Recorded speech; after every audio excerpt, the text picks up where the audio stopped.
Welcome into the Casual Gaming Conversation. I'm Connor. That's Nick. This is your weekly gaming podcast from Co-op 64.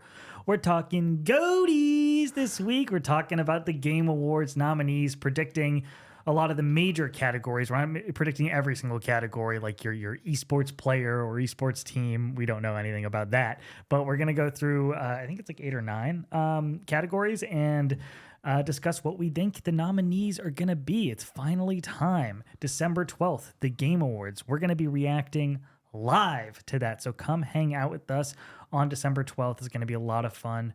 But for today, Nick, how are you doing? Doing well, my friend.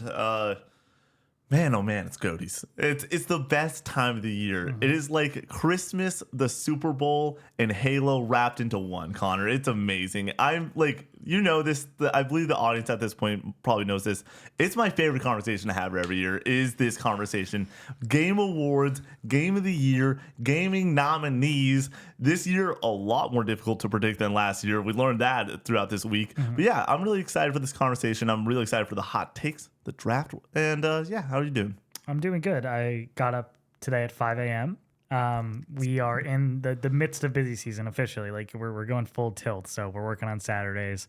And I got to work like 5 or 6 hours on Saturdays. And it was like, I want to get it out of the way. So I woke up, showered up, got in the car, very tired and not feeling good. But once I got in there, we were rocking and rolling. We were driving that forklift around, picking up boxes, putting down boxes. It was a good time. So now we're here recording the podcast. I'm feeling a little bit better. We got an espresso in this coffee. You know, we're feeling good. We're vibrating a little bit. Is that why you needed more sugar to help with the espresso taste? It really was. They didn't put enough flavoring in it, so I just need a little bit of sugar to kind of cut the espresso bitterness.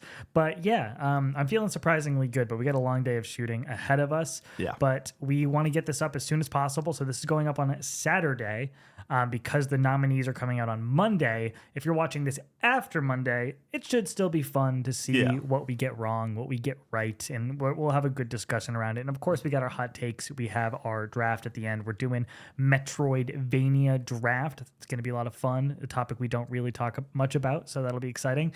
But some general housekeeping for you. Like I said, streaming the Game Awards December 12th. We're going to be suited and booted. It's going to be a ton of fun. It was a blast last year. Almost too much fun last year, some may say. Some may say. So if you want to come watch, it's going to be a ton of fun, and it's going to be bigger than last year, which was already insane last year. So yeah, Connor and I had this conversation like 2 days ago. I was like, last year's Game Awards, when it came to the announcements, were not spectacular. Like 2022 is what I think of still when I think of Game of the Year announcement and just going crazy 24/7. That's where we had Hades 2. That's where we had Judas. That's where we had Armored Core 6 Fires of Rubicon get announced. God damn. So yeah, like that's the exciting year. Like last year was like the opener was God of War Valhalla, which is awesome. I really enjoyed that, but like it's not like the biggest, newest thing, most exciting thing. So I'm excited to see this year what we got happening, where we're going to end up with it. I believe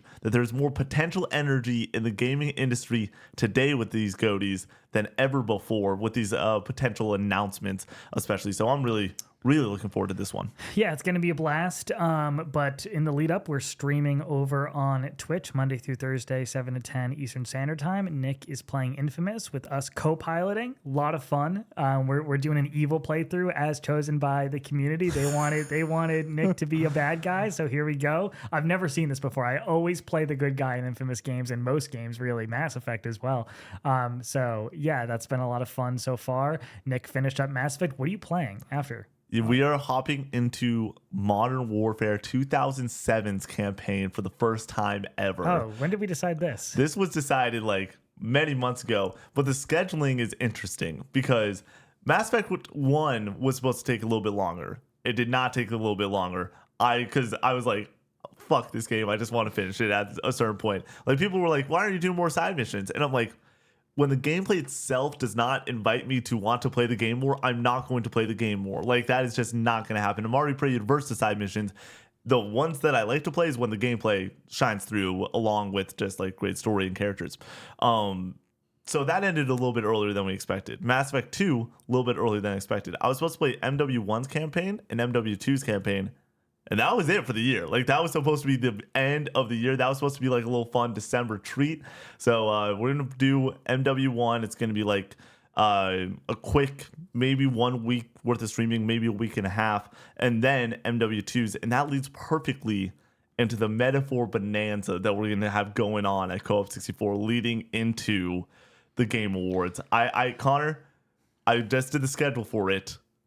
Currently standing, we have almost 50 hours of metaphor planned out. Nice. if we need it, Are it's you gonna be a lot of fun. Try to be in position to be able to finish the game? At Yeah. that point? So the goal is to, before the week before the Game Awards, I'm going to try to play around half of metaphor. Just get a good 30, 35 hours in. I'm going to be asking Matt all the questions. Hey, where am I at in this game? Really trying to dial in that percentage. The goal is then to have it overscheduled where I'm able to hopefully not play 50 hours on stream. Hopefully Sunday especially is a complete day off for me where like we can just do content, I can edit, it can be chill.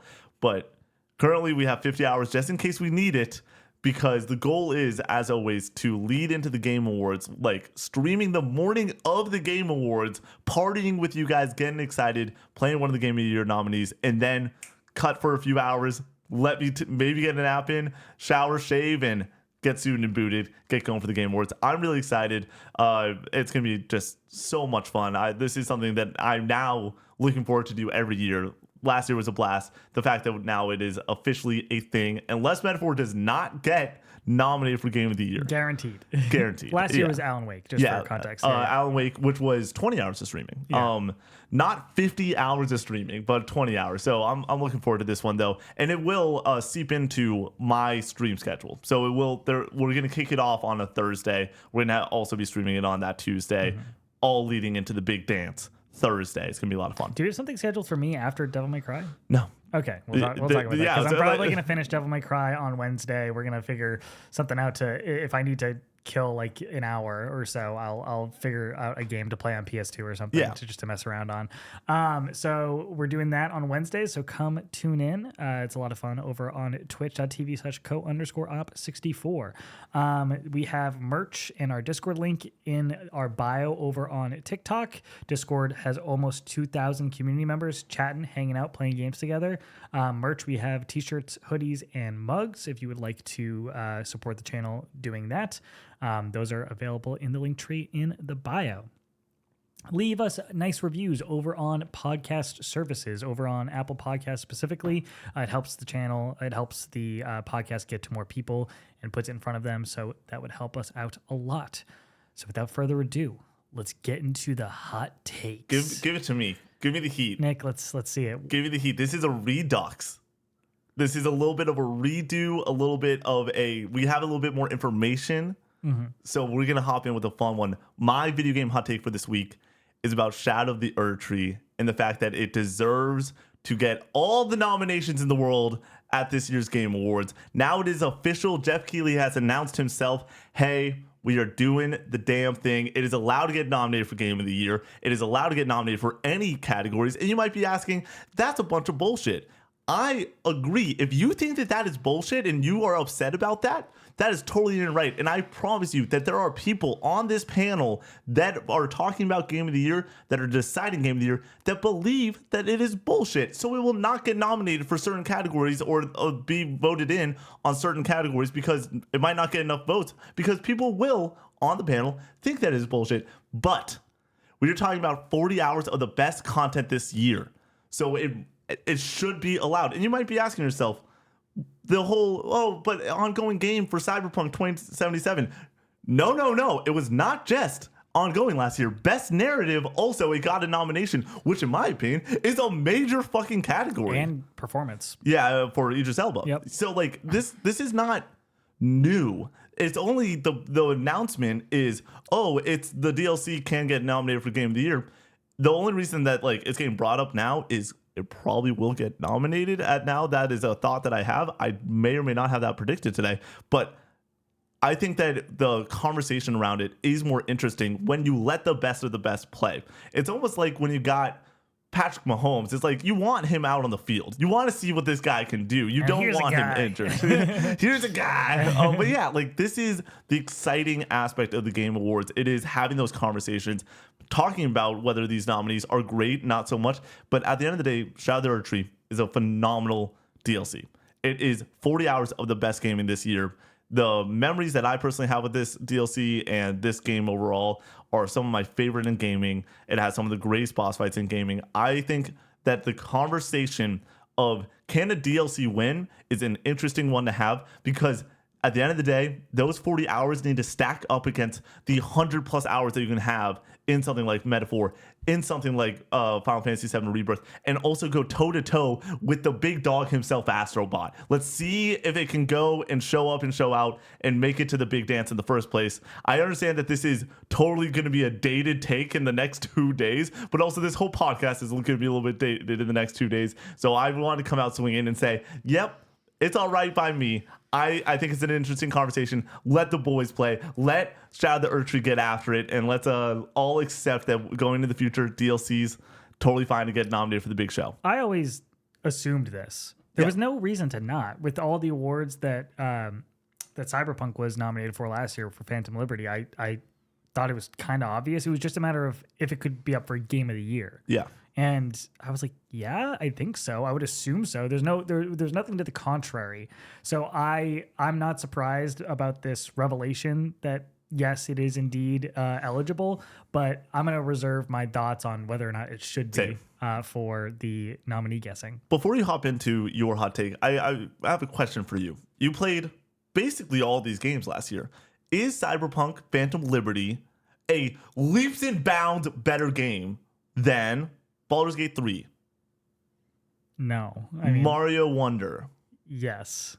Okay, I wouldn't say leaps and bounds. I think that's controversial. Tears of the Kingdom. It's close. Leaps and bounds in the conversation. I'm saying, is it 2 points better? I know. What is the point of this conversation? I'm saying a point and a half better. Is it a point? Are you asking me? Should it have been nominated? Yeah, no, that's not. Okay. I'm not asking should it be nominated. I'm saying is the discussion so blatant that it needs to be nominated? And I think last year, as you go through Tears of the Kingdom, Alan Wake 2, Spider-Man 2, Resident Evil 4 remake, I personally don't think that it's clear and obvious that Cyberpunk is so fucking much better. Whereas I think that there's a conversation to be had. You just look at the Metacritic scores of what some of these games we're going to be talking about, and that's a 94 on Metacritic compared to something like Helldivers, Stellar Blade, Black Myth Wukong. It's a 10-point difference in the aggregate on something like Metacritic. I think it's an interesting conversation to have, saying I don't think that it is leaps, or I do think that Earth Tree critically is leaps and bounds better than a potential nominee on Phantom the Liberty outside. has an 89. Yeah, but that's 3 points better than something like Mario Wonder. There will be a nominee that you or I bring up today that probably is going to be not an 81, an 82 compared to a 94. That's a 12-point gap. That is what I mean by leaps and bounds. While having this conversation, I do think that Earth Tree, it's going to be a really interesting conversation to see if it makes it to the big dance on Monday. Also, little housekeeping. I will be live reacting to the nominees on Monday. If you want to come kick it with me at noon, that's going to be a fun little stream. We'll have those live reactions, but we will not be predicting in that moment what wins, what doesn't win. It's just a blatant reaction video. My gaming hot take for this week is about skill-based matchmaking. This is a hot button topic with Call of Duty and people being like, it's unfair to have skill-based matchmaking in COD or in casual play in most games. And in my opinion, I love it. I think it makes perfect sense. I've never understood the argument against it. I want to play against people who are as good as me and have a fair matchup. And I know that it's not perfect, but for the most part, in my anecdotal experience, I get that it can be different for other people who are saying that like they play one good match and then all of a sudden they're playing against like pro players. And I'm like, I don't know, man. Like, I've never had that experience once playing hundreds of matches of COD and experiencing the skill-based matchmaking that is in the game currently, where I usually just feel like the matches are either are sometimes one-sided, but generally it's pretty fair for the most part. And I think that at the end of the day, people just want to relive the glory days of old Call of Duty where they absolutely dumpstered new players and just absolutely shit on them. And for you, that might be fun. But for the people new to the game or just trying to like have a casual fun time and aren't as good, that ruins it for them. So I think the most fair way to handle it is with skill-based matchmaking. And you would think that Call of Duty and Activision and Treyarch and Infinity Ward, the people making the game, that they would get this feedback and be like, okay, people don't like it, but they still stick with it. They must have some sort of metric behind closed doors that says that like this is worth sticking with, because clearly they keep bringing it back. Clearly, even though they get some backlash for having skill-based matchmaking, they keep putting it in the game. So there must be something to it that for the wider range of people, not the streamers, the people who are online complaining about it, are generally speaking enjoying the skill-based matchmaking and find it to be the most fair way to handle it. And in my opinion, when I play the game, it does seem to be the case that I want to play against people who are as good as me, and I don't want to play against people who are absolutely terrible and make me just feel super powerful. That's not fun.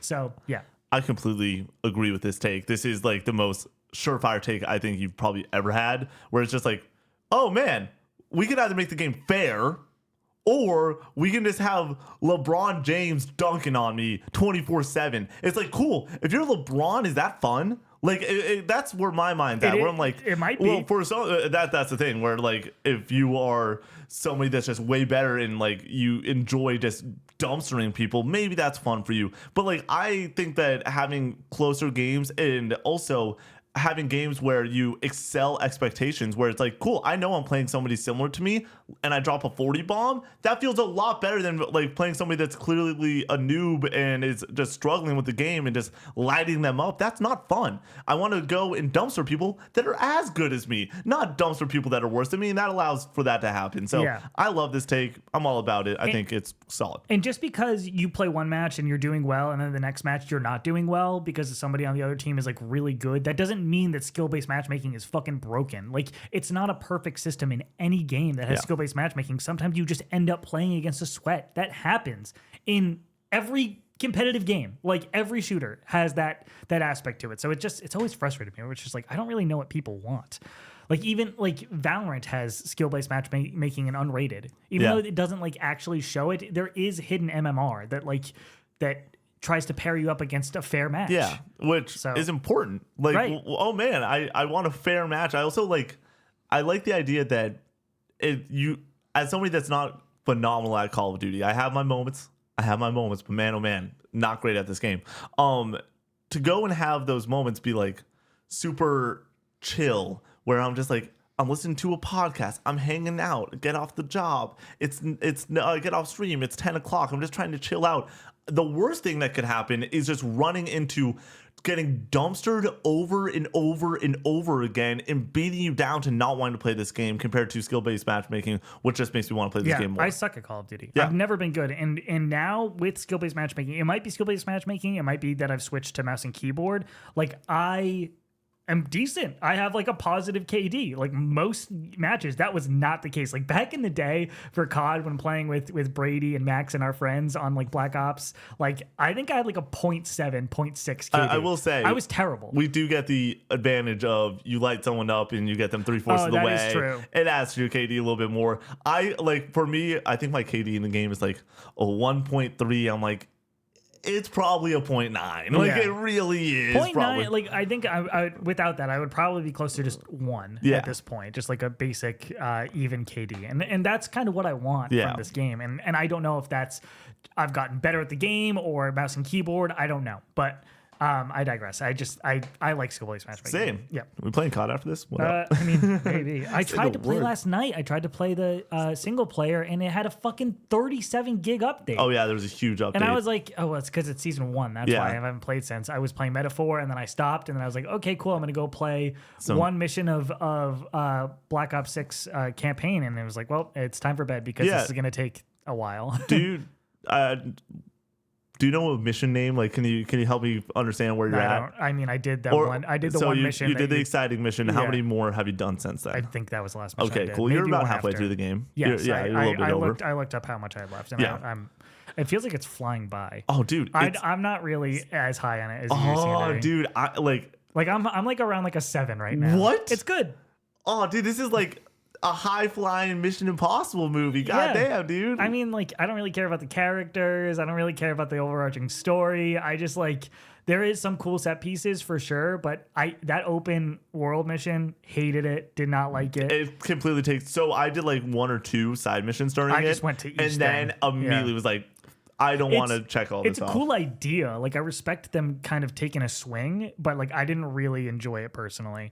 But I'm also just trying to get back into the swing with Metaphor, where like I hate leaving JRPGs and like coming back to it. So like I'm getting momentum back. I went and did like a side mission type deal, side dungeon, beat that last night and got to like the next, like I think we're moving to the second main dungeon. So I did boot up the PS5 the other day and I was like, I'm not picking up Dragon Age, and I played another hour of Metaphor, and it's really good. It's really good. Also, I just want to throw this information out there to see if anybody else happens to have this issue. My PS5 Pro sounds like an engine. Oh, really? It's making like it sounds like something is caught in the fan. Connor have the worst and luck. PS5's worst luck I've ever seen out of anyone with any console. Just like this is actually no, me with Xbox 360s will be the all-time worst, but it's bad. It's always bad. And like I'm like, am I being over dramatic? And it's like, no, like it's bad. Like I had Laura come in and be like, is this bad? And she's like, yeah, this does not sound good. So it sounds like something's like caught in the fan. I did turn it off and then turn it back on, and it seemed like it was better. And if it's not like revving up, you know how like when you put in a game or like it's copying the disc, it'll like really rev up. No issue because I only have the digital. I don't have the disk drive plugged in yet. But if it revs up, it seems to make a noise, and when it's like just kind of in stasis, it's fine. But I wonder if anybody else has this issue. I've looked online, doesn't seem like it. So if I need to get a new one or like trade it out, I'll reach out to PlayStation and see if I can PlayStation support and see. They hooked me up with a second PS5 original when it first came out because I had a fan issue then, and maybe I was being dramatic on that, and I was just frustrated with the situation that it was making a weird noise. But this time I'm not. I promise. Didn't you also have a similar issue with your PC? It's still a major issue. Okay. It is wailing, and I'm like, it is so loud, and I've just gotten used to it. Yeah. I don't care. Also, like this PC is so annoying to me. Like my keyboard, when I turn it on, sometimes like it's lit up. It just does not take inputs. I have to unplug it and plug it back in. My mouse will just not be on. So this like, is I don't know why what's the USBs just like suddenly don't work for some reason. This is the conversation we get to have once every now and then when people ask, why would you just get a PC? PCs are so much better. It's because consoles just work. I know that the PS5 Pro has an issue well, here. It does work, but that's you know what I'm saying though, where it's like I hate when my PC does dumb shit. And it happens every now and then when I'm playing games compared to just sitting, booting up those Series X and being like, run it. Like, it's just easy. Like, even the Switch to a certain degree, it just works compared to a PC that every now and then has issues. And if you spend thousands of dollars, it shouldn't have fucking issues. That's the problem. Like, I don't know what's wrong with USB ports on this computer. Like, it just... Like the capture card on Wednesday, I go in like 10 minutes before stream, and it's just not working for some reason. I had to unplug it and plug it back in, and then it like kind of flickered in and out, and then eventually it came on like 2 minutes before stream. I was like, okay, all right, I guess this will work. 2 iced coffees. All right. What? That is a joke mainly for Brady, but and you were part of this too.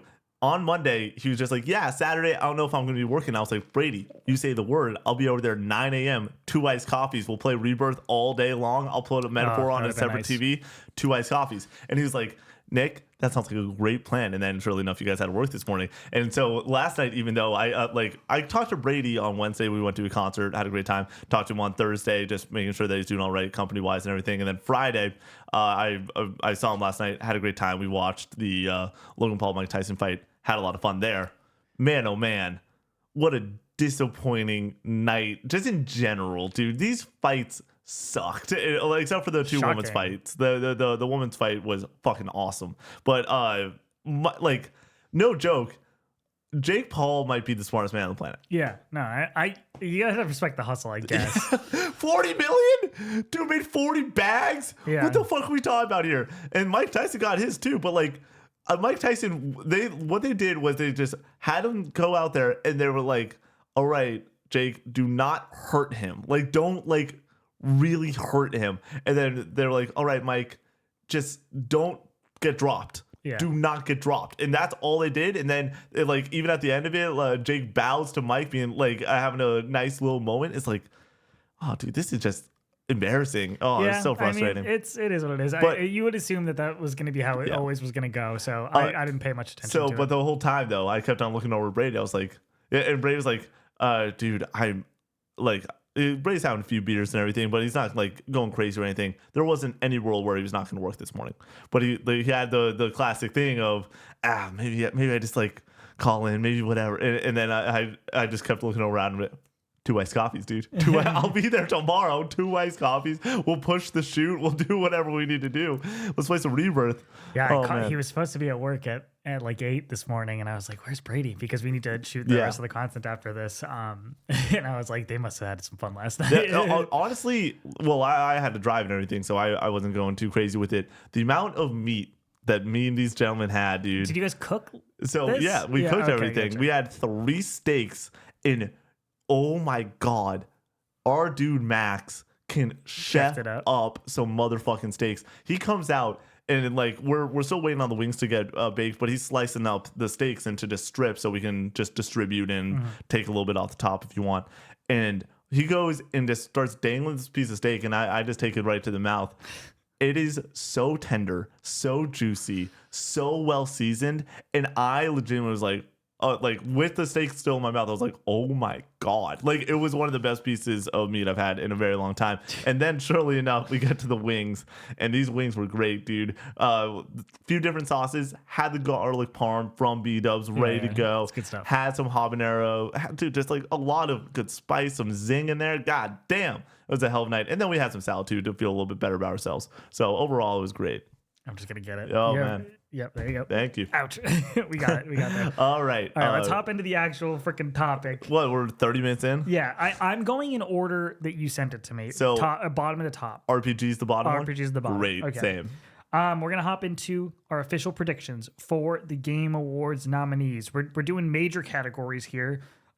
So first off, we're doing RPGs. Nick, what do we got? For my RPGs, I have Metaphor ReFantazio. I have Persona 3 Reloaded. I have Reload. I have Final Fantasy 7 Rebirth. I have Like a Dragon, Infinite Wealth. And then rounding it out, I have Shadow of the Erdtree DLC. I have the same nominees except take out Persona 3 Reload, add in Dragon's Dogma 2. Oh. Yeah. So this is also where it gets interesting. I made my nominees similar to the Game Awards last year, where if action adventure, RPG, there's no overlap. Yeah. So I have no overlap in my predictions. I have Dragon's Dogma 2 in a different category, and I know that it is considered an RPG. I also know that another game I have in a different category is considered an RPG. I think that they might get a little bit loose with some of the definitions they have in years past. Yeah, RPG, action game, and action adventure is very confusing. So forgive us if it doesn't fall in line directly. We don't exactly know necessarily like... I tried to differentiate what I think leans more into action and what doesn't. But RPG, that can be something. There was no overlap with RPG action and action adventure. Yeah. Oh, interesting. Wait, there's no overlap between those 3 categories. Yeah. Interesting. I thought it was just action and action adventure. No. That had no overlap. So that's the interesting aspect of it. Where I just to double check. I don't want to. No, it's fine. We can keep. Yeah. So last year, the action adventure games were the most like. Those were your high quality third person over the shoulder. That's Zelda, Alan Wake 2, Jedi Survivor, RE4 Remake, Spider-Man 2. That was that category. Where RPG was BG3, Lies of P, Sea of Stars, Starfield, Final Fantasy 16. So that makes a little bit more sense to be like, those are pretty well done. This year, it's way more interesting. My odd man out. So who was the one that you substituted in? Dragon's Dogma 2. Dragon's Dogma 2. My odd man out, though, something that I won't bring up in any of these categories Unicorn Overlord. Yes, I also considered that. I don't think Persona 3 Reload gets in just because it's a remake. I think that hurts. I think that it does hurt it, but it's so fucking good. That was the thing I kept relying on, and I do think that it shows up, I believe, later in my nominees somewhere else, where I'm like, this game that I think is one of those titles that if you talk to the industry at large at this point, a lot of people, if you came with a conglomerate of every game that came out this year, I think it would probably be in the top 10. Like it would be number 10 or 11 or 9 or around there. So I do think that there's going to be some areas that it does get the nod. It's just a matter of enough people playing it, enough people getting to it. It's a long ass game. It's also a remake, so that hurts it, I think, in the overall discussion. Really well reviewed. Also with Unicorn Overlord, 88 on Metacritic. Like exceedingly well received, but it's niche. It's very niche. Also, I believe that the gameplay relies a little bit on strategy and such. It could get nominated for strategy game elsewhere. Oh, true. That's also why I was just like that definitely gets nominated. Yeah, and I think it wins it. Yeah, probably. Which would be great. Cool games getting nominated for cool awards and winning. Come on. I like that studio quite a bit, Vanillaware, so I would like them to get something. So moving on to action adventure. Yep. I have Final Fantasy VII Rebirth, Prince of Persia: The Lost Crown, which that's iffy. I know it's a Metroidvania, but like it's actiony, it's adventure-y. Dragon's Dogma 2, The Legend of Zelda: Echoes of Wisdom, and Dragon Age: The Veilguard.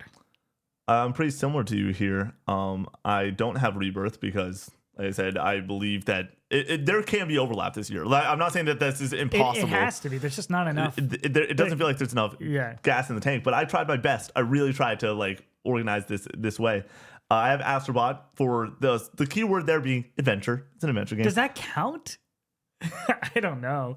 Silent Hill 2 remake I also have in this category. That falls under looking at last year RE4 remake. Yes. RE4 remake got nominated. Yeah. So Silent Hill 2 remake, Echoes of Wisdom, Dragon's Dogma 2 gets a nod here and not in the RPG category for me. And then Dragon Age: The Veilguard, another game that you can consider an RPG. Like they're both. Yeah, so it's an action RPG.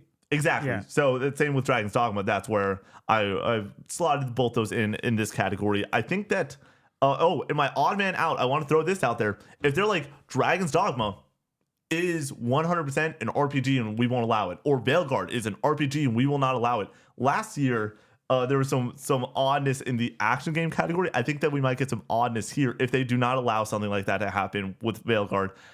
Don't be shocked if Star Wars Outlaws gets a nomination here for action adventure game of the year. I like that is a break glass in case of emergency. Yeah, like Dead Island 2 got nominated last year. Dead Island 2 and Ghost Runner 2 both got nominated for action game. I think that action game this year is a little bit more tight if you consider a couple of potential nominees. But that is what I have for best action adventure game. So we no Astrobot here? No. So my question is, Astrobot's going to get a Game of the Year nom. Yeah. Normally a Game of the Year nom that's like a surefire thing gets nominated for the best of in a different category elsewhere. Do you have it somewhere else in these big three, or did you in these three? Yeah. No. Damn. All right. Best action game, Nick. What do we got? For me, I have Black Myth Wukong guaranteed in this category, in my opinion. Stellar Blade guaranteed in my opinion in this category. Those are the two obvious ones. I threw in the Lost Crown for this one because Hades, when it got nominated in 2020, fell in the action category. I feel like you did your research. Dude, I had 2023, 2020, and I think like 2018. Like I had a lot of different tabs up while I was doing this. Lost Crown, and then for the last two, I had Helldivers 2 and Warhammer 40K Space Marine in this category, which is the conversation. Is this an action game? Is this a multiplayer game and they won't qualify for this category? No, I have the same, except I take out the Lost Crown and I put that in action adventure, and I added in Call of Duty Black Ops 6. That was the other conversation I had with myself was, is COD definitively better than any of those games? My answer is no. The issue is that I think that it's a different category for Prince of Persia, so that hurts it. Yeah. So that's the main thing that Connor and I were talking about this, of like what falls into where. It's going to be really interesting. I was really trying to play the game within the game, being like, that's why I did a lot of research in past years, being like art styles and similar shit and how is this all going to work together? And that's how I got the result that I did there. But once again, there's a good chance. I feel like we are 15 guesses thus far during this podcast. There's a chance that we go 15 for 15, baby. There's a chance we go 8 for 15 also, which Yeah. I feel like years prior, Connor and I are really dialed in where it's like, oh, we got 4 guarantees and then the 5th one is either this or that. So yeah, my odd man out for action game though was Black Ops 6. It obviously can get a nom here. I'd be stoked if we got a nom here. Really enjoy that game. All right, Connor. Best indie title. For me, this is probably the most interesting category of the day, except for the big dance. Best indie, I have Balatro, Animal Well, those two guarantees in my mind. Yep. UFO 50, Fields of Mysteria, Pal World. Those are my 5 nominees. Never Interesting. odd man out. I have Balatro, Animal Well, UFO 50, Another Crab's Treasure, and The Plucky Squire. Man. Yeah. Yeah, I love it, dude. All those make sense to me. I don't even know what the 4th one you said Fields of was. Mysteria? Yeah. Oh, dude. So it's Stardew Valley, but it's even more dating. Is what I like. How have you heard about this? So Andy played it early in the year. Sarah Ponzarinsky from MinMax worked on it. But like people were talking through this game of just how much they were enjoying it. It was the cozy game earlier this year. It was big enough that I heard it on like multiple podcasts. I understand, but you got Another Crab's Treasure was big on TikTok. It was big on streaming. I think that for my big game, it's Pal World though. That's gonna get the nod. Yeah, I get that is technically a indie game, but I feel like people like to give a nod to like the smaller ones. Oh yeah, I know that like that's kind of silly, splitting hairs or whatever, but also Stray, I felt like had money backing it, but with Sony and everything and the marketing behind that, yeah, and it's still you say the same about the Plucky Squire. Yeah, but I feel like Plucky Squire is Devolver, and like obviously Plucky Squire was day one with PlayStation Plus there, but like for me, I do believe that Pal World is small enough and is large enough that it's undeniable the impact of it. It would feel weird if it wasn't there. That's where I'm at with that one.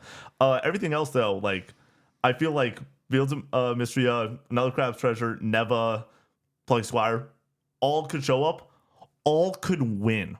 That's how deep the indie bag is, I think, this year. Yeah, we'll see. I think I have a front runner. Yeah, here, I do too. I think it's Balatro, and then it's Animal Well can obviously be in that dance too, and can also pull it out. I think both of those are conversations. Are they going to be GOTY knobs? So we're gonna have that conversation in a little bit though.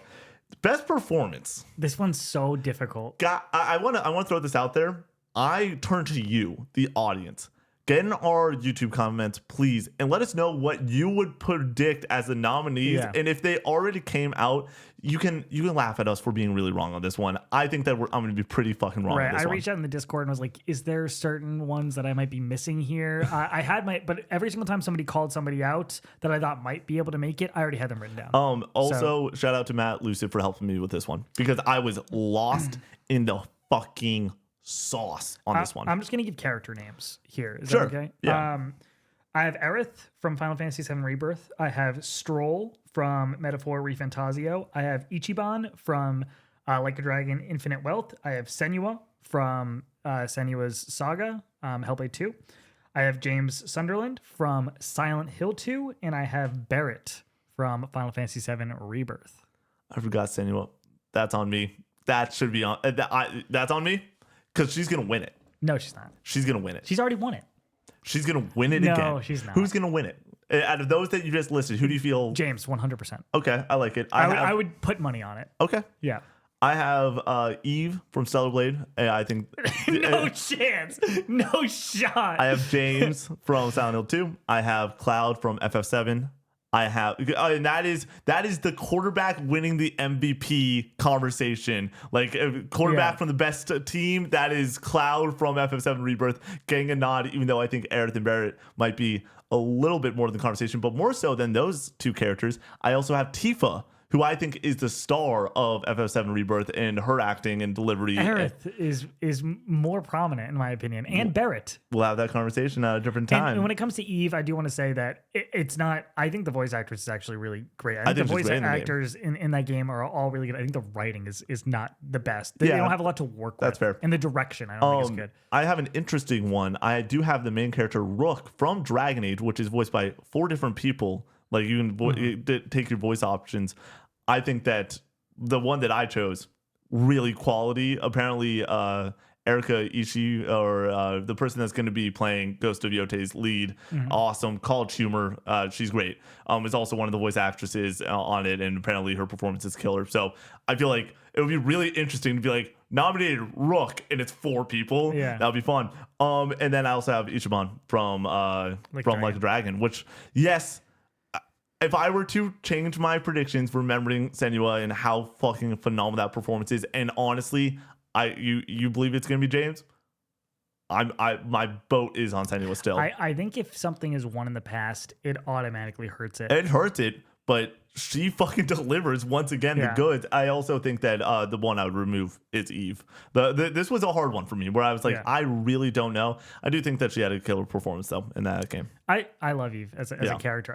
I don't think that the writing is good in that game. I think that she's the only one that really delivers the goods when it comes to the writing. Well, she's very robotic, and that's like her that's cool, the goal. yeah. But like it makes her less charismatic or like less relatable, and I think that hurts the performance. Once again, I now it's my official prediction. I wrote it down, so I got to stick with it. But I would, in retrospect, take Eve out and put Senua in. She would be my odd man out. All right, let's talk about best score slash music. And by the way, for performance, it's the only thing other than Game of the Year that has 6 nominees. Yep, everything else is 5, which I kind of like, because normally it allows you to get multiple people in from the same game, where if it was just 5, I feel like it would be really hard to give somebody else a nod from the same game, where like God of War, for a prime example, there was 2. Was there 2 last year from? No, there wasn't, from BG3. For a second I thought there might have been 2 with Shadowheart, but no, the fact that we can have multiple from the same game, I think it's cool. I'm okay with it being 6 with this category. Everything else I think should be 5. I was gonna say Alan and Saga, but I think it was just Saga. It was just excuse me, it was just Saga. Alrighty, best score slash music. I feel like we're not gonna have the same. Final Fantasy VII Rebirth. I have Astro Bot. I have Black Myth Wukong. I have Dragon Age, The Veilguard, and I have Metaphor ReFantazio. I have the big 3 also, with FF7 Rebirth, Metaphor, and Astrobot. I have Persona 3 Reload King and not here. The music is too good. But it's still I know. And then lastly, I have Stellar Blade with some of the best music this fucking year. Oh, that should be on there. The odd man out. I like all your picks. The odd man out, though, is Tekken 8. Do not be shocked if Tekken 8 gets a nod here. Don't be shocked if Tekken 8 fucking... it's not going to beat Rebirth. But don't be shocked if it's there. I think Astrobot could win this. I think Astrobot and Metaphor all can do it. Oh, yeah, I also think that the undeniability of how good Persona 3 soundtrack still is. But that's the other thing, where it's like, it's just up-res versions. But then you have Rebirth that it's just up-res versions of things that we already love. I'm mad that I didn't put Stellar Blade. That's such a good pick. Stellar Blade I booted it up to play on the PS5 Pro and just playing the intro. Oh, it's so good. Dude, the music is so good in that game. You sit down at a rest stop and it's the la. Oh, it's so good. So good. It's really good. So, I would take out Dragon Age and put in Stellar Blade. Yeah, I hope, honestly, if I had my druthers, I want Rebirth to win.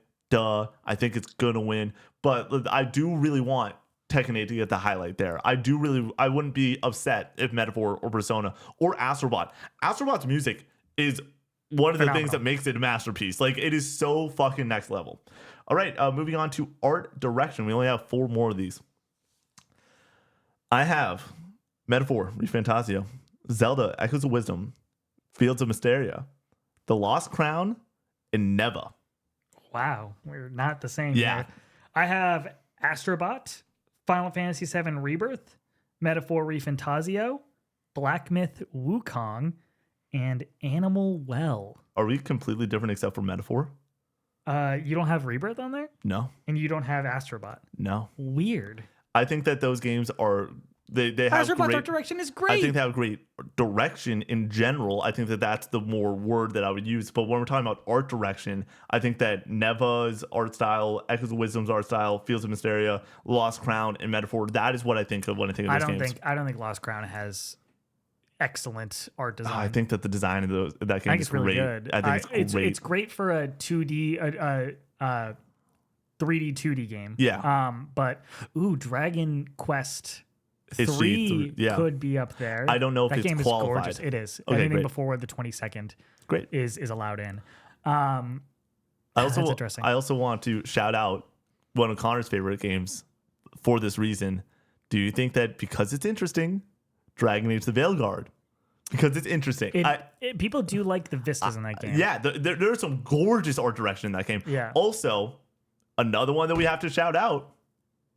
Shout out the Earth Tree. The art direction in that game is ridiculous. Yeah. It's really, really good. Shout out to Black Myth's art direction. I think that is one of the highlights of that game. I think it is the highlight of that like, game. Like the boss designs, like just how they look, that is a part of the art direction for sure. Animal Well, I think the art direction is one of the main things that you would talk about with that game. And I do think like pixel art type games do get decent amounts of recognition at the Game Awards. But yeah, I think Rebirth might be the odd man out here for me for like why I could switch that out for something else. I could see Neva getting up there for sure. This is also a little bit of the reasoning for me of why I chose what I chose. Last year, we had 3 highly stylized cartoonish games in Hi-Fi Rush, Super Mario Bros. Wonder, and Tears of the Kingdom. The Plucky Squire. That could be up there. That game is all art direction. That game is the definition of art direction. Yeah, that could be there. Like all the indies this year, in my opinion, are like the highlight of the year. The fact that we were 10 indies deep, basically talking through what's going to be on that top 5. I think that art direction this year was dominated by the indie scene, and so Neva Fields of Mystria. It's Fields of Mystria. I need to say that properly. I feel like I've said it improper a couple times. Fields of Mystria. Those were the 2 that I want to call out. But once again, I feel like this category is wide open. That's going to be one of those that when it's getting announced on Monday, this will be one of the categories that is whatever the fucking happen is going to happen. I think that the only guarantee is Metaphor. Like I feel like Metaphor is that game's art direction is Astrobot too, personally. Locked and loaded. Okay. I honestly, here's the thing with Astrobot and Metaphor and Rebirth. I feel like I'm making the case for myself that Metaphor is going to win it by just having it have the most nods by like a country mile. Whereas last year, Baldur's Gate and Alan Wake and like those were the things that really delivered the goods on those nominations. It hasn't always panned out that way. Though. Totally. We've had situations where like Red Dead won a ton of categories and then God of War ended up winning. I know, but God of War was also nominated for those categories, though, is the thing where. For me, that is one of those that you're probably right. I probably have 2 little Astrobot and 2 little Final Fantasy across my scorecard here in general. So I could see you being right on this one. But yeah, I also just want to shout out these cool games, you know? Also, please, Neva, please get this guy a nomination. Please. Like, if it's not indie, and I don't have it down for indie, I don't think it's going to get nominated for indie of the year. There's too many good indie games. There's a lot of good indies. It's a stacked categories. Please get it art direction. That game's art direction is redonkulous. Every single moment in that game is a photo mode moment. Like, it is so gorgeous. Please get it a nomination. All right, moving on to the last 3, in my opinion, the big 3. We have Best Narrative. For Best Narrative, I have Final Fantasy VII Rebirth, Metaphor Refantasio, Like a Dragon, Infinite Wealth, Silent Hill 2, and Dragon Age the Veilguard. Connor, I'm agreeing with you across the board except for Infinite Wealth. So I have Metaphor, Rebirth, the Veilguard, and Silent Hill 2.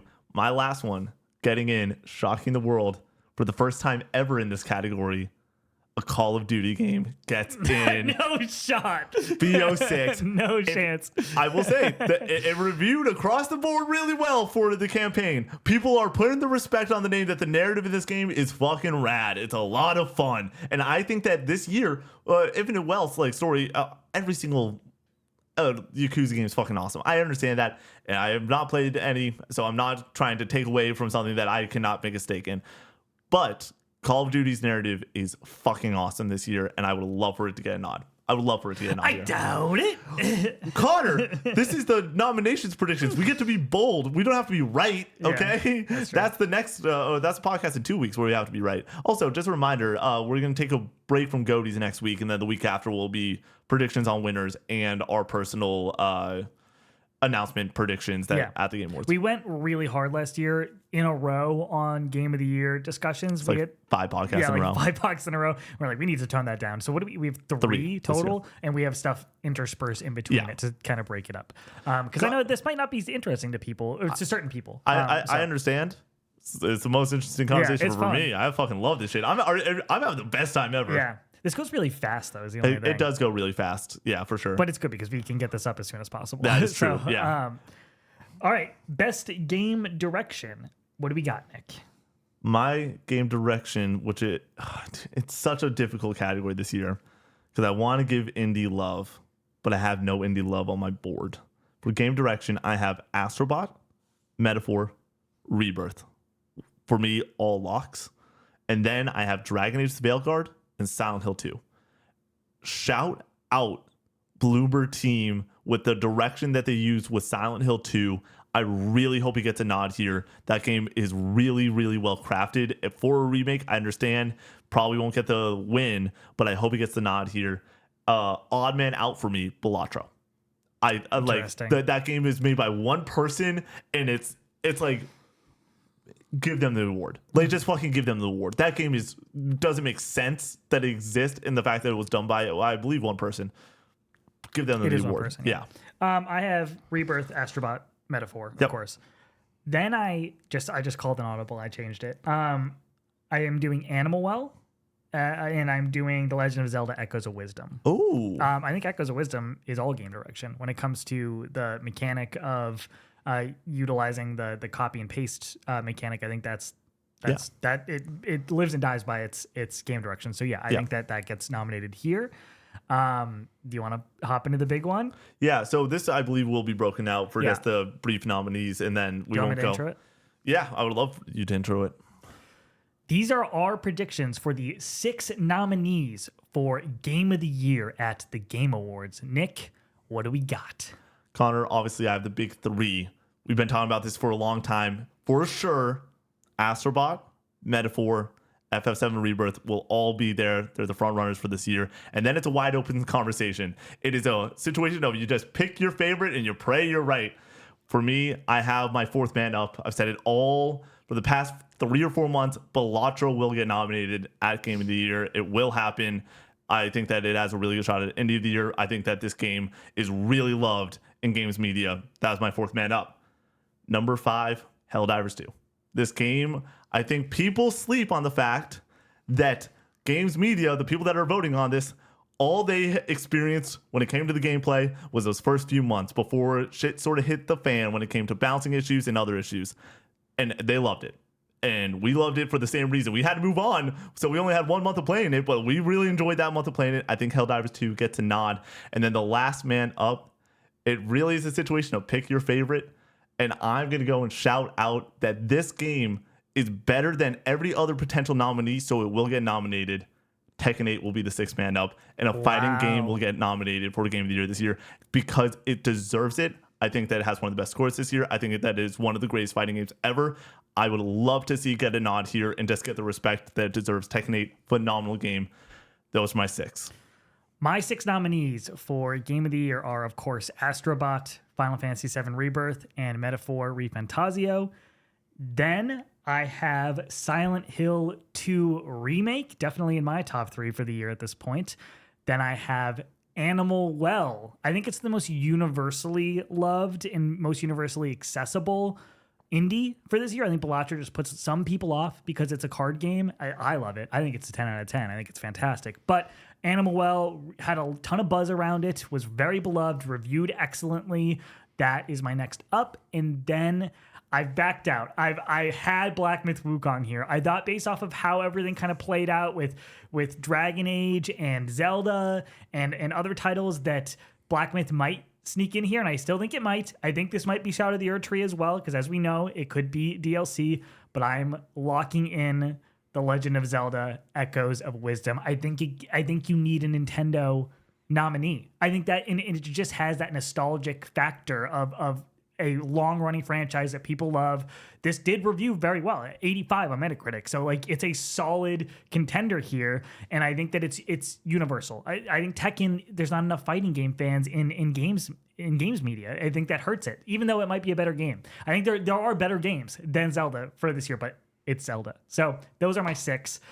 Should be really interesting to see who's right, because we have 3 completely different after the 3. Yeah. Let's break it down a little bit, because I feel like now obviously that TikTok gets cut, produced, and you guys will see that on the feed. But what's your number 4? I think that it's Silent Hill 2. Guaranteed. I would take that to the bank. That is getting nominated. My 2 odd men out are Shadow of the Erdtree, don't be shocked if that gets the nod over Tekken 8. And Silent Hill 2, don't be shocked if that gets the nod over Tekken 8. Where do you think Black Myth falls under this at this point? I think that Black Myth is below Shadow of the Erdtree, Silent Hill 2, Tekken 8, Animal Well, and Echoes of Wisdom. There was I know that it didn't review the best, but it was massively popular. You have to imagine that there was people within these companies that are banging the drum for Black Myth Wukong. I don't think that there's a single person in these companies that are banging the you don't think there's a single person? No, not, but like, you think that at IGN, there is somebody saying that. It's in my top 10 for the year.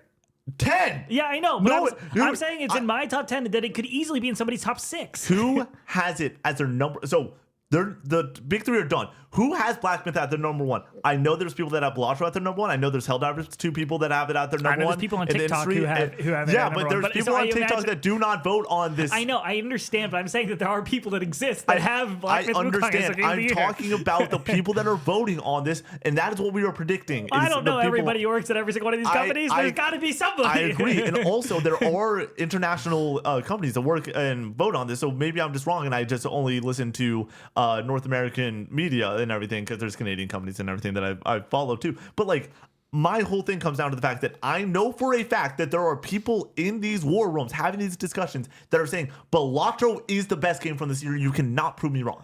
I know that there are people. It doesn't matter if there's a few individuals. I do not think Bellotro is that popular. I think it's more popular than you think. It did break out to the mainstream enough where I don't think it's good enough playing it. I don't think it's good enough to be in people's top 6 in the same way that. Yes, you do. You think it's a masterpiece. Well, yes, I think, but I think that. I don't think this is a universal thing. I do. What I mean? I think that anyone plays this game understands immediately how fucking awesome it is.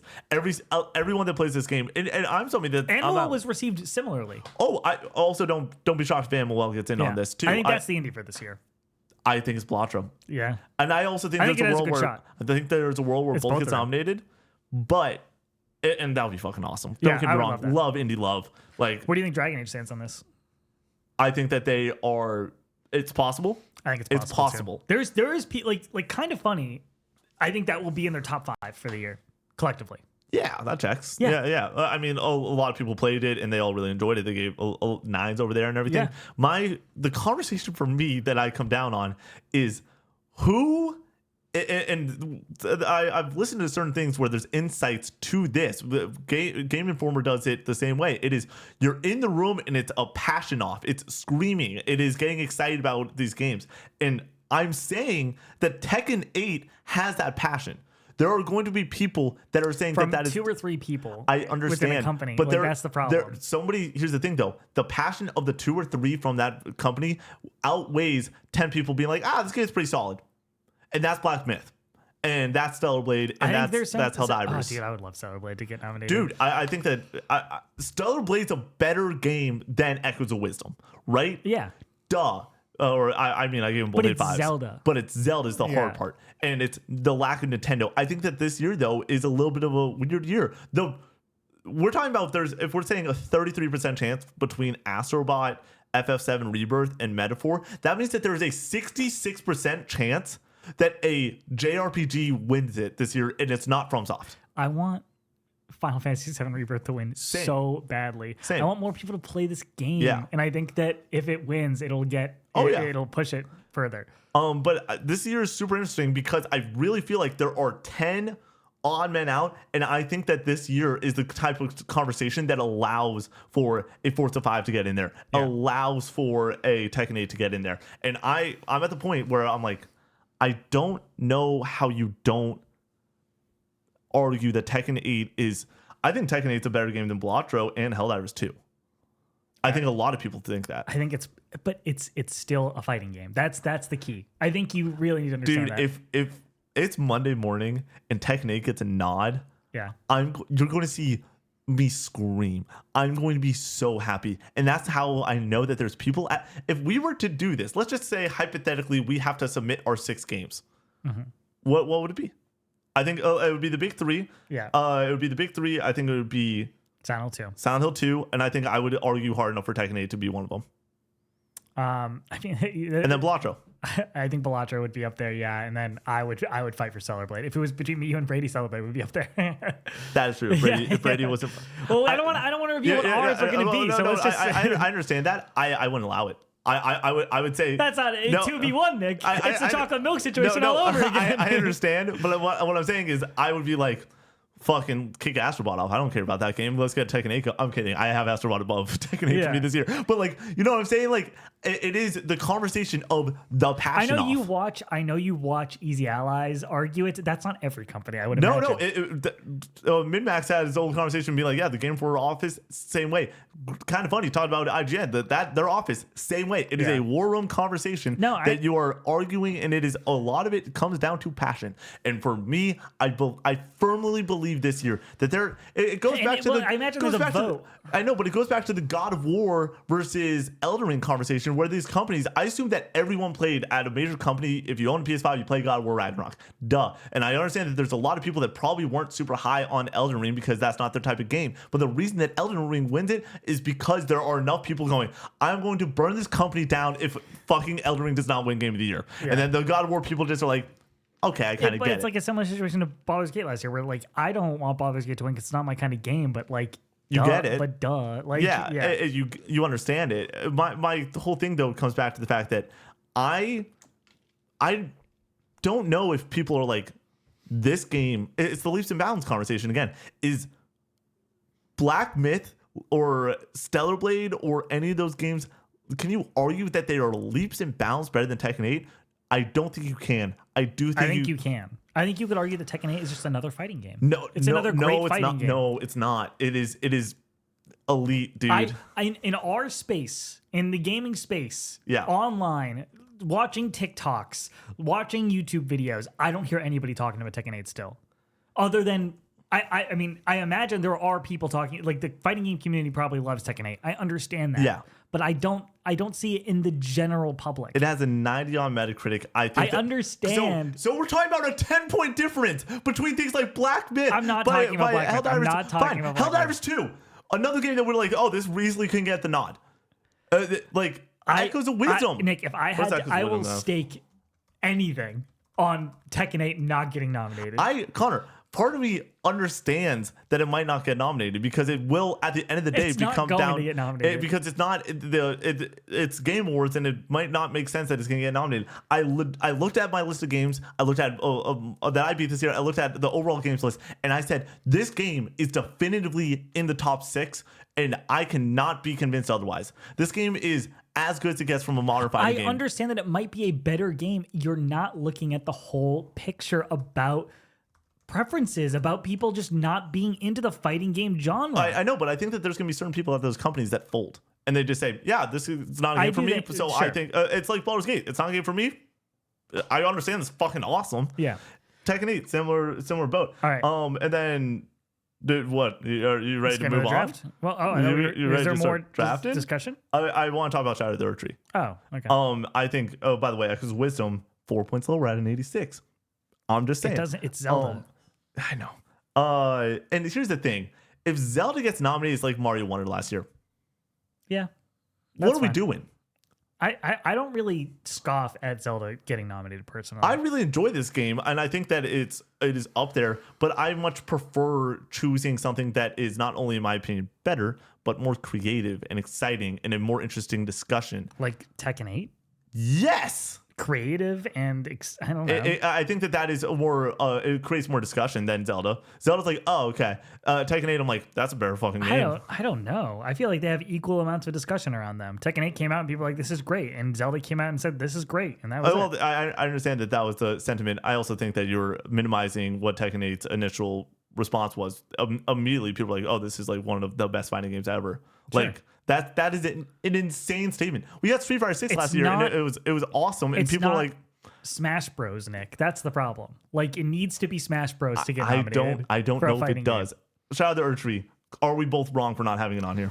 I don't think so. I think that you just have to give the flowers to the new games, and I think that it has a chance to be nominated in other categories for sure. But I think that for Game of the Year, enough people are going to be like, no, we're not doing this. Even if you can, I think more people are just going to be like, no. The other spot that we didn't bring it up was... I think the Shadow of the Urtree has a way better chance than Tekken 8.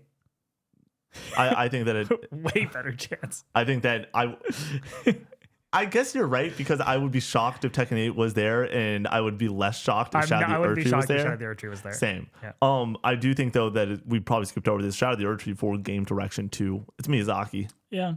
It's just that I really hope. I think it's just a boring conversation to I agree. Include it in there. Like, and I know that it probably deserves to be there in a lot of these categories, and that's a different discussion. I just want to say, from like a purely like a fan perspective, as somebody who enjoys watching this, like if Shadow of the Urtree is nominated and wins a bunch of awards, it's like, I feel like we did this last year. I will say, though, or 2 years ago. We talked about the fact that it is a 3-way race. Yeah.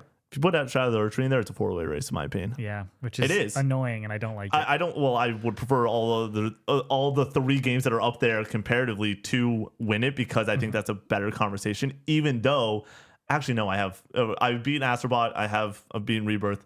I do have both those games ahead of it, so like I do think that they're better. Yeah, but Urtree is just really fucking good. Yeah. Like, Urtree's defeated. It has a 94 on Metacritic. That is a critical must-play score. Yeah. That is as good as it gets from gaming. But it's just like yeah, of course, duh.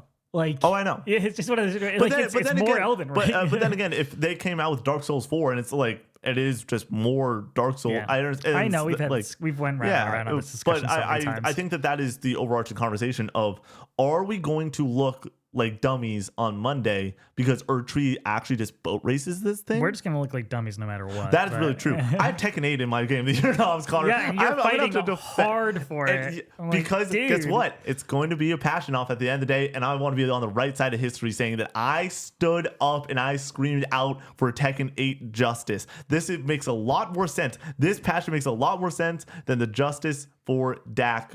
Dak movement, right? Justice for Jack? Jack, yeah. No, Dexter. Shit. Daxter, yeah. Connor's out here screaming about Daxter. Let me scream about something that's actually important. Let me scream about something that's actually important. Tekken 8, the greatness of this video game. So at the end of the day, though, I think that we all agree. I think that the sentiment's the same across the entire industry. There's 3 games that are going to get nominated. Yeah. The rest is a crapshoot. And I think that that's why throwing something like Tekken 8 in there can make it a little bit more fun of a conversation. It's almost more fun. Then it's really going to be a matter of like deciding which between the top 3 wins it. Oh, dude, because it's between those 3. Me, and to win it. Even Brady, like day of, like that entire time, it's gonna be a really interesting conversation because, like you said, which guarantee team is gonna look like it picks up momentum. I have a question for you. The graphic always comes out every year. Game of the Year noms, the amount of noms that a game gets. What leads the field this year?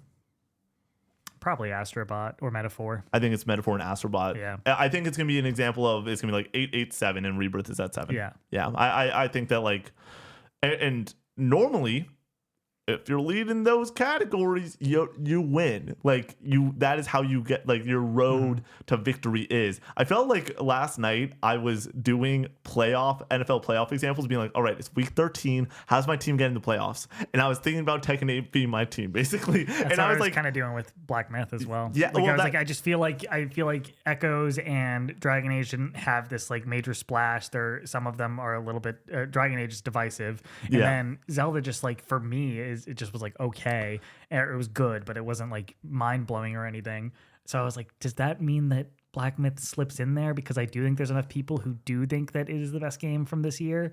Yeah. So I do think Dragon Age has a case of the Starfields last year, where it hit for some, it didn't for others, and it's the just exact not same thing. it's not good enough to get there. I also think though that Black Myth is kind of a similar conversation. I think that the conversation around Black Myth though is most akin to Hogwarts last year. Biggest selling game on the year. People fucking love it. People champion it. It doesn't end up getting nominated for basically anything, which I think was probably a little bit too wild, but where like action game of the year, I think Black Myth can show up and win that category. I think that it's a two-man race in that category between Black Myth and Stellar Blade, both deserving games. I think that the combat is way fucking better in Stellar Blade, so it should win. That's the other sentiment that I just want to go and discuss, because we're going to post our game of the year nominees on TikTok, and I'm excited to go and see and have that conversation.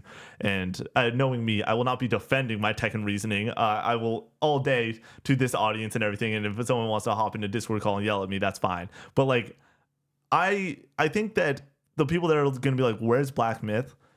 The reasoning stands true that the combat systems are not even the best combat this year, and that game relies so much on the combat, where the story is a little bit too convoluted if you don't know your shit beforehand. I don't know how it gets there, like in general, where I'm like, I don't know how you can claim that this game is your shit. And I'm not trying to take away from anyone that loves this game, and I understand why people really vibe with it. The boss design's phenomenal. It's not as good as something like Shadow the Erdtree. The combat's great. It's not as good as something like Stellar Blade. So where does this game really get its flowers? I'm curious. I don't know where it delivers the goods, especially like, we can say it all we want. There are people, we have really good friends on TikTok and everything that like we love talking to, and they love Black Myth and they're all about it. And I'm so excited for you that you found joy in this game that I did not find, and that's fucking rad. It's great. I don't know. I wrap my head around other people liking it more than me based off of what I played. Okay, I played the whole thing. And I understand. It was great. I played 6 hours of it, and I fell off because I didn't want to play more. Yeah. Like that's at the end of the day. It's like Dragon Age Veilguard right now, where it's like, man, like I just rather play Metaphor. We're not going to produce a review. It'll be on something like what we've been playing or whatever. So it's like, I just want to play Metaphor at this point. Where with Dragon or with that, dude, Black Myth was out, and I was like, kind of keep on playing Concord. Like, and I know that's a ridiculous statement. I know that, like, I'm trying to whisper that. I'm trying to even skip over that sentiment. But it's like, I was having fun with that game, where this one I was like, the boss design's really cool, but the core combat not having a parry mechanic and really just relying on that dodge didn't hit home for me. Like, I was like, this is too uninteresting for me. And because you don't have another way to outsmart the boss, it felt like I was just going through every encounter, even though the boss design was really cool and you have to take it a little bit of a different way. It just fell a little bit flat for me. So I don't think it's going to be there. I don't think that that's a Nikki Tushu sentiment. I think that that's a industry sentiment. I don't think it's going to be there either. But I think it has a shot. Yeah, personally. What, 81 ish on Metacritic, 82? Yeah. Like, it's not like it can be there. I mean, terrible. The only I have Helldivers in there, and it's at like an 82 on Metacritic. Oh, really? Yeah, it's not. It is not this critical banger. But the reason thought it was an 85. I can look it up. But no, I believe you. I'm just saying it might have gone down since launch. Did you see what happened in the Fantasy League? Have we talked about this? You pulled it out. Well, no. Oh, shit. We are tied currently. Oh, because something dropped? I am up by like 0.3 or something like that. Because I don't know how they register like the decimals. It's because when you're actually doing it out and everything, it's not an 89, it's an 89.7. Okay. 7-6, whatever, and that's what they're adding up. So yeah, I barely have the lead right now for first place in the Fantasy League because of Dragon Quest HD2D. But he had Bad Degree had Lego Horizon, which has like a 72. Yeah, disappointing. 82 for Helldivers. So I'm not saying that it's something that is low on Metacritic can't make it. I think that if it's low on Metacritic, it has to do something like Helldivers did, which is blow up the gaming industry, make people fucking recognize you. And I think I know this sounds dumb. It did. Well, that's what Helldivers did, but no, Black Myth did also did. It made the masses recognize it by sales numbers, but I just don't think that when you're talking about gaming this year and talking about especially the memories you made this year and like something you would want to champion, I don't think that there's as many people being like, this was my shit compared to hot dropping and Helldivers with people. And like Brady and I had a conversation last night about Helldivers being like, I mean, we're just guessing at the end of the day. Fun. We don't know the inner workings we of don't. these companies. We're not, and I think there are people that will champion it. I think that there are more people that will champion Tekken 8 than Black Myth, and that's why it will be there. All right, let's hop into the draft. And what last thing I want to say. Don't be shocked if there's like 3. This could be the coolest year ever. 3 indies get in. Yeah. That would be fucking sick. That'd be hilarious. I would honestly. love it. No chance of them winning. But No, they're not going to win. But like, dude,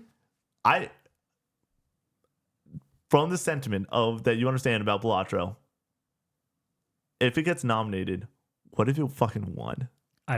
No shot. I think that if it got nominated, it could. I don't agree. It's a card game. If we're doing betting odds, what has the 4th most likely chance to win Game of the Year? I think Silent Hill 2. Really?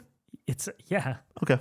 It's universal. Like it like action horror action. Horror horror games are like just third person shooters like that. Like that's quote unquote gaming for people. You know what I mean? Like that's that bread and butter. That's like your Last of Us, your Uncharted, your Resident Evil, that's basic gaming.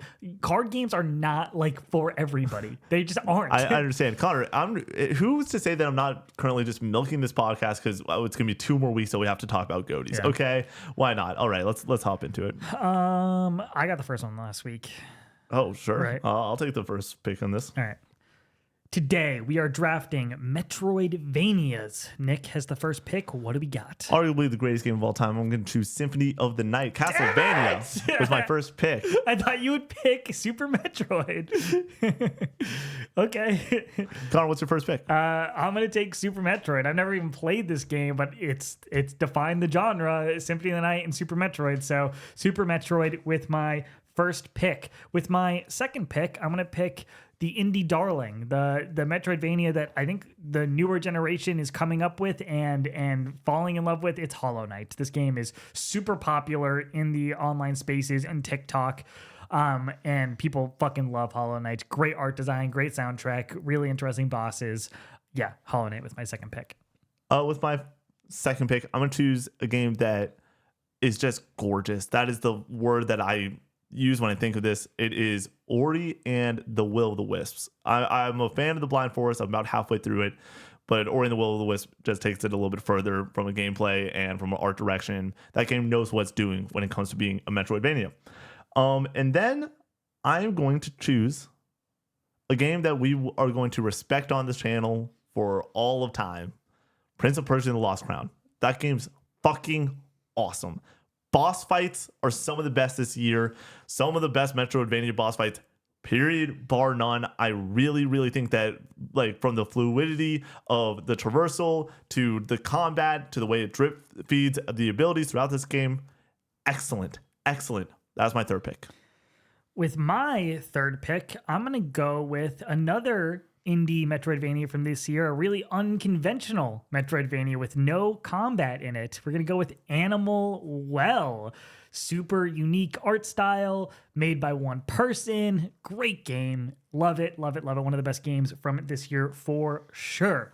With my fourth pick, if I can't have Symphony of the Night, we got to go with the spiritual successor. We're going to go with Bloodstained as my fourth pick here.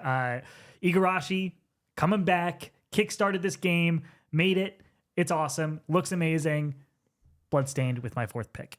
I'm going to take us back to 2018 with my fourth pick, where obviously Celeste got just all the flowers in the world for being the indie of the year, potentially toppling something like RDR2 or God of War at the Game Awards. But there was this little game that I continuously have heard about throughout the years, and like it was right next to Celeste in the conversation. I'm going to shout out The Messenger with my fourth pick for this Metroidvania draft. And then with my final pick, I want some Metroid on my team. I'm going to pick Metroid Dread. Yeah, Metroid Dread's fucking rad. The soundtrack fucking slaps. It's a great game. I feel like I have a diverse team, a really good team. I like my team a lot. Another game that is kind of a spiritual successor with my final pick, I'm going to go with Axiom Verge. This is a title that it's all atmosphere, it's all art style, very much in the same vein as Metroid, made by one person as well. And it's right at home on the PlayStation Vita. Bought this one recently, started it up, played a little bit of it. It's rad, dude. Axiom Verge with my 5th and final pick. Hell yeah, what a fun little draft. You know, like this was one that, have we done a list for? I don't think so. Yeah. So when Connor was like, let's do this today, it was really funny. Connor was like, let's do this today. And then I sent a text. I was like, I don't know if this is a draft or a podcast topic. And then I said what I did. And then he was like, wait, so what's wrong with Metroidvania? So I was like, oh, you misread the text. And I knew you misread it right away. I was like... I thought he was saying that the Metroidvanias is not a good draft topic. I was like, this seems perfect. Yeah, and it's a great draft topic. And so I was like, oh, we get to talk about some Metroidvanias today, which is a category of game that is way underappreciated, obviously. It's like... It's underappreciated, but we get a lot of them. Yeah. We got to do some... Blasphemous 2, shout out. Blind Forest, shout out. Guacamelee. Oh, yeah. 1 and 2. Dead Cells counts, right? Yep. Yeah. I had 9 Souls as well. Oh, yeah. Shout out to our boy Jacob, dude. He loves that game. I literally wrote down 9 Souls, and then I was like, I'm going to say 9 Souls, and then I'm just going to be like, just go watch Jacob's shit. Like, it's fucking awesome. Yeah, he mentions it all the time. I definitely got to get to it at some point. Oh, yeah. But Metroidvanias are a genre for me that this is like the first year that I've really gotten into them. Yeah. Touching Axiom Verge on the Vita, playing Prince of Persia, and playing Symphony of the Night. Those are my and Hollow Knight. This little game called Hollow Knight, buddy. I played 4 Metroidvanias after not playing a single one. And The Lost Crown. Oh, yeah. Did I not say that? I don't know. Okay, well, there you go. So, close it out here. We good to go? Yes, Connor, we are good to go. All right. Thank you so much for joining us on another casual gaming conversation. We will see you next week. Peace out.